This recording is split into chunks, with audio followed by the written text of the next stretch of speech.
หลายอยู่พี่น้องเบิ้งนี่โอ้ดูนี่เห็นบ่แซ่บขนาดเลยป่าอันนี้นี่หลายอยู่พี่น้องเห็นบ่นี่ไปเก็บ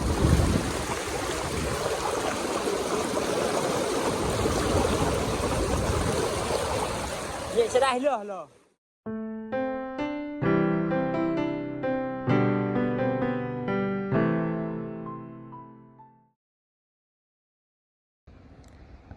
กับทักทายสบายดีพี่น้องเนาะวันนี้กับบักคอนก็ได้มานำเสพี่น้องเลยมากับบรรยากาศแดดคือเก่าพี่น้องเนาะวันนี้ก็มีหน้ากากแล้วก็ไฟสายหน้าพี่น้องเนาะมีแต่ก้านกางเวียนพี่น้องก้านและการยิงเงาเนาะแต่ก็มีแฮน้ำเนาะมากัน3 คนแล้วก็มีเด็กหน่อยแน่พี่น้องเอ้ยมานำเนาะขึ้นมาแล้วพี่น้องเอ้ย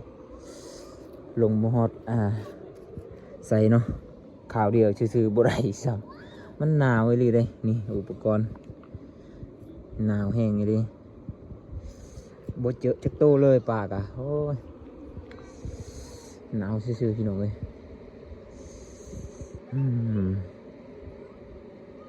พุ่นคันเบ็ดเกิดพุ่นลันซื่อๆเนาะบ่เห็นได้ถือปลาซ้ำโอ้ยตายแล้วตัวหนึ่งกับบ่ได้ตัวหนึ่งกับบ่เห็นซ้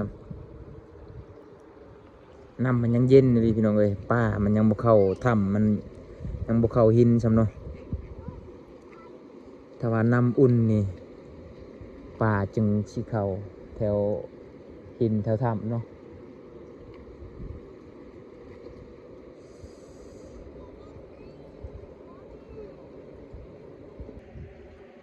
ถึกแล้วพี่น้องถึกเบ็ดแล้วเนาะปลาถึกเบ็ดการหรอกอะ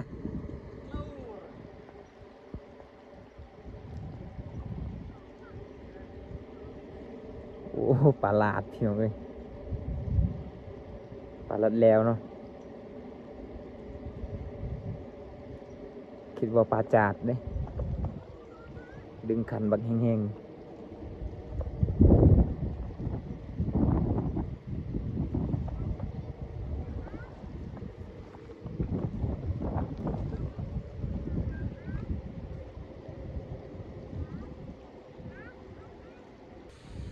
พี่น้องตอนนี้บอคอนกะเอาซิงมาซ่อนปลาแปมอีกเนาะปลาหน่อยปลาที่ว่าติดหินเนาะตอนนี้บอค่ำกะกำลังตึกแหอยู่ผักปุ่นเนาะปุ่นผักแกงผักปุ่นแหละ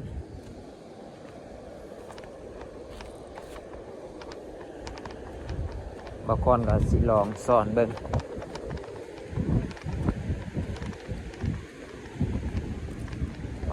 เจอปลาหรือบอพี่น้องเลยเฮ้ยข้ามปุ๊ปุ๊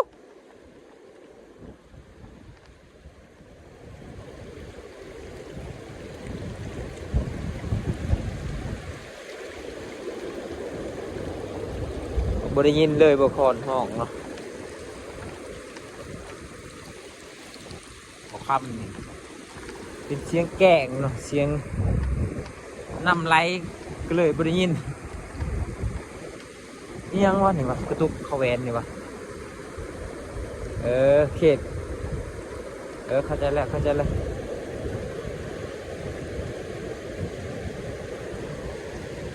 เขตเขาจะห้ามบ่ให้หากินนะเราจะแม่นเลยเลยมาบางคนสิซอนเบิ้งแบบนี้อาจจะเจอปลาหรือบ่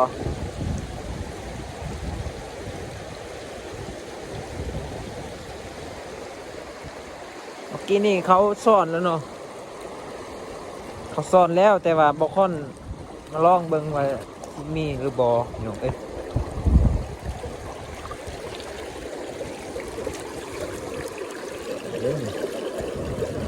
เจอหรือบ่เจอพี่น้องบ่เห็นครับเขาซ่อนหมดแล้วเมื่อกี้นี้พี่น้องเอ้ย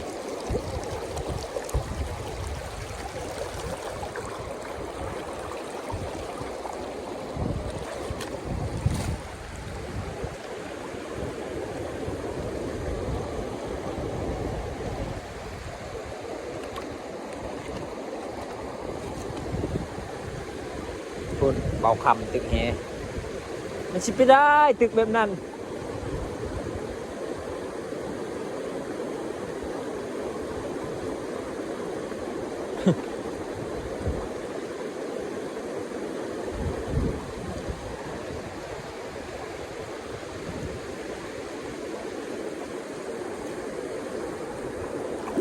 โตหนึงกับโบได้มีแต่ปลาลาดที่ว่าถึกเบ็ดเมื่อกี้นี้ฮะเนาะตัวเดียวฮะแหละพี่น้องเอ้ยมันสิกุมกินอยู่บ่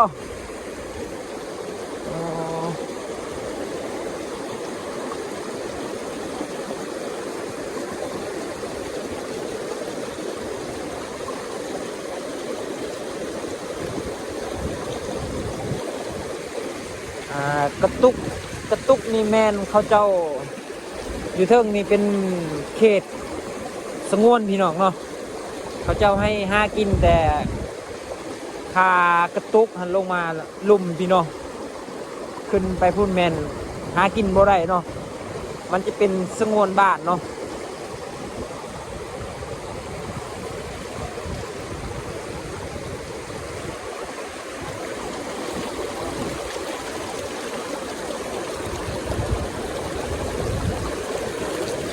สิมีป้าอยู่บนนี้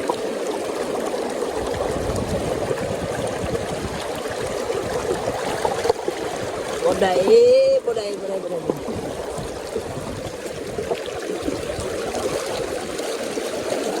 บ่เห็นเนี่ย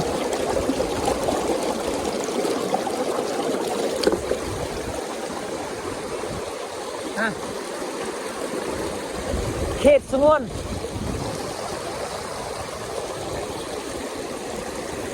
ในตอนนู้นเหรอยาก็อาตมาเหรอ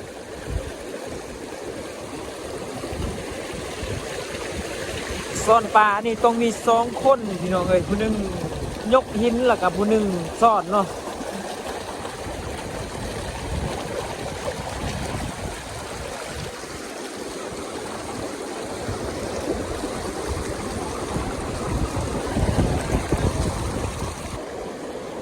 นี่เฉลยจะมาวันไหนก็ได้เลย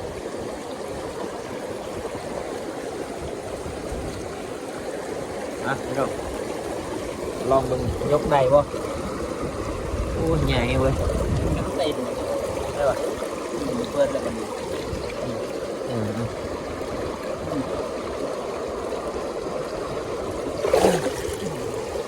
โอ้2 โต้เว้ยเจาะตรงหน้ากากเหรอเรื่องนี่นี่ปลาตัวนี้เลยนี่เห็นบ่น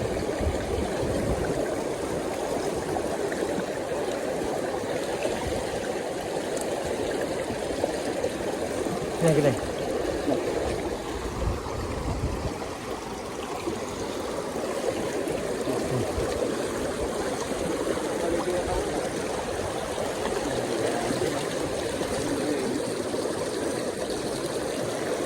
เอา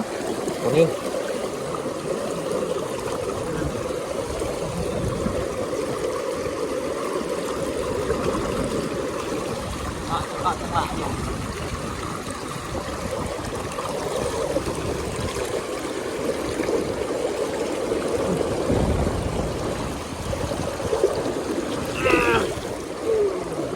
โอ้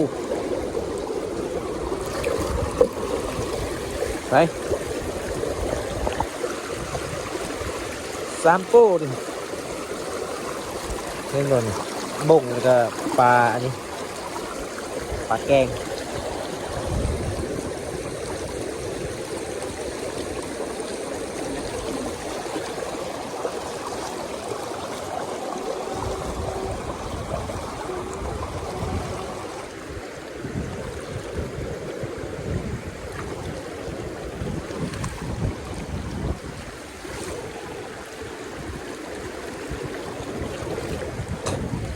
ông kia cầm bọc bớt vào cả lươn vía thật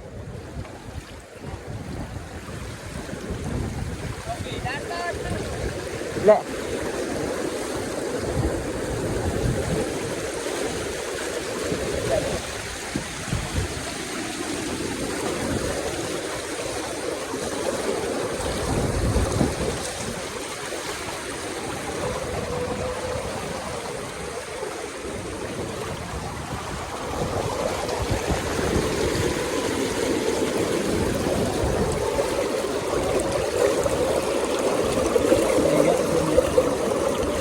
trọc thôi như thế nào việc thiệt để mình tạm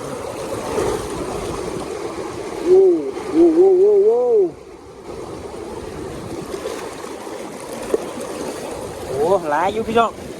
bưng đi ô rồi nè đây rồi xẹpขนาดเลยป่ะนี่ตัวใหญ่นี่นี่มา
to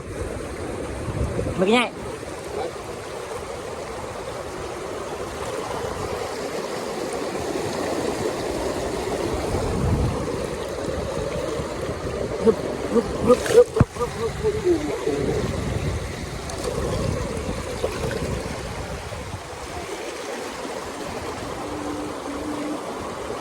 bên này pha chứ cái bên nào chủ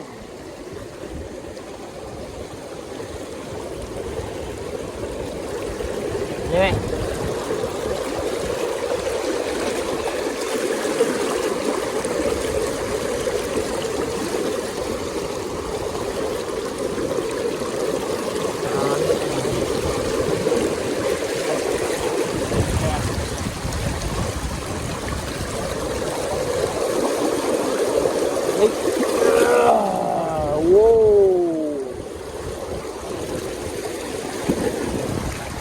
ayo cho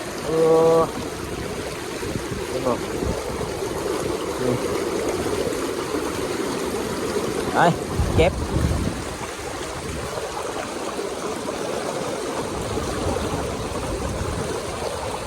vậy sẽ đây lừa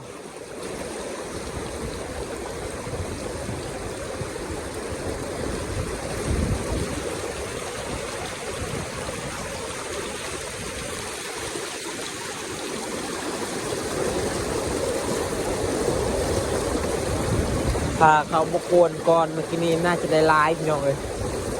เขาควรแล้วเนาะเฮ้ย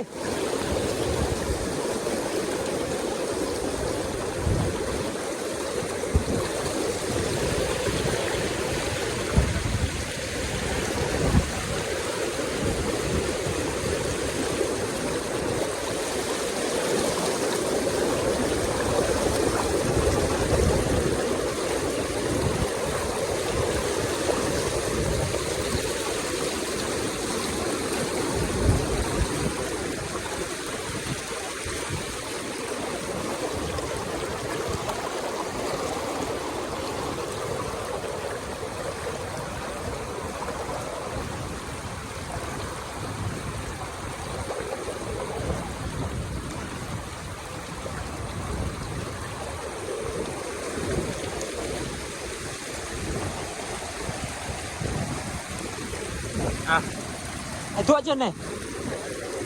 เจอได้บ่เจอบ่เจอฮะ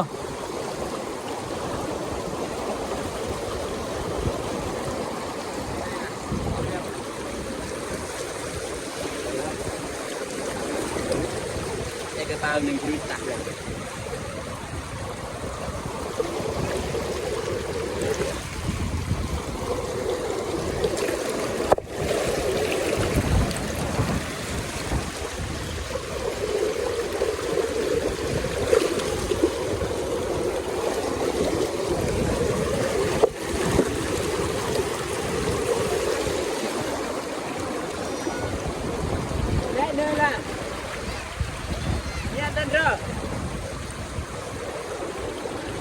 เป็นไรเนี่ยเป็นไร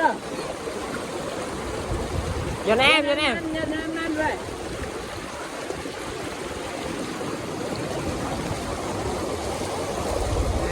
เพิ่มมากัน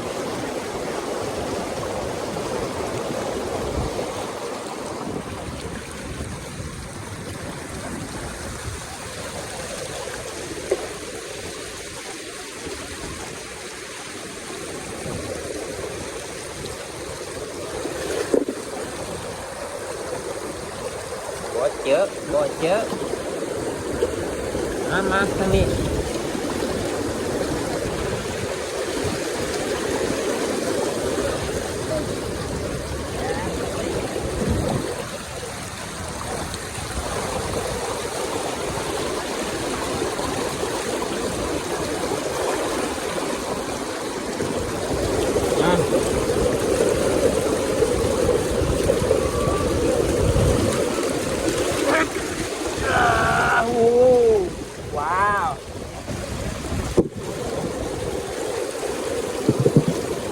เบิ้ง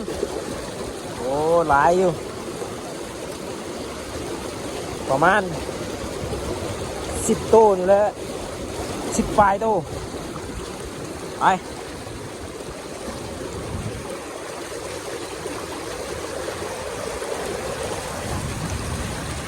ขัดดู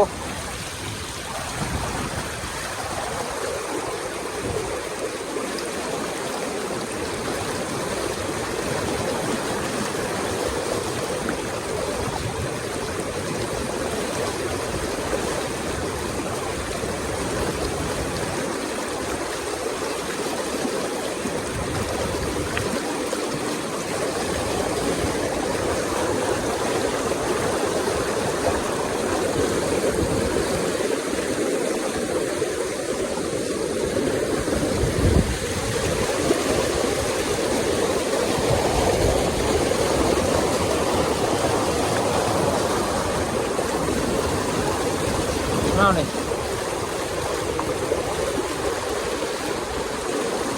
นี่คือปืนเลย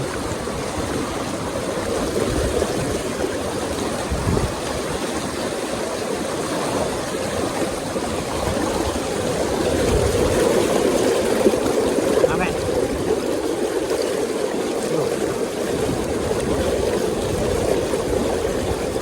แล้วก็ตามเลย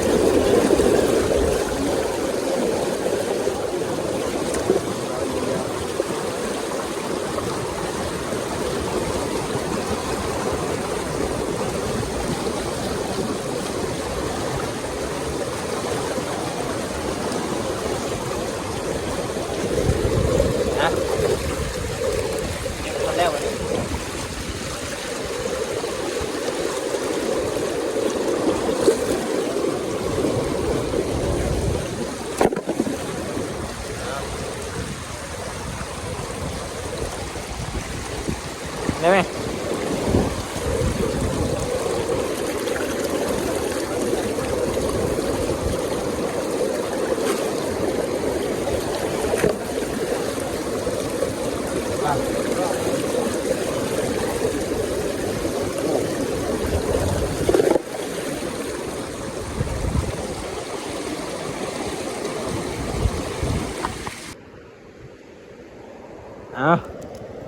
ขึ้นมาแล้วพี่น้องเอ้ยนี่เบิ้งเห็นบ่แสบขนาดเลยได้ปลานี่เนี่ยต้องซุ่มติดๆนี่โอ้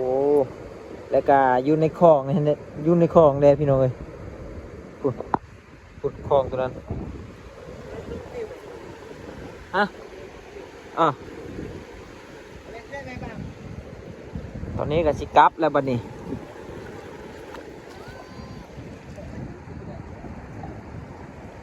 บอกไหมว่าได้บอกไงเด้อ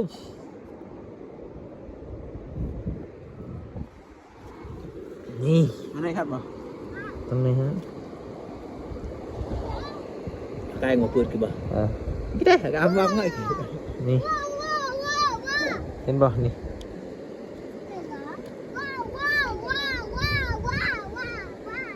ป่าน้ำช่องโตมันบอกความตึกเฮนี่ตอกเข้ากันนี่ไปกลับบ้านมานี่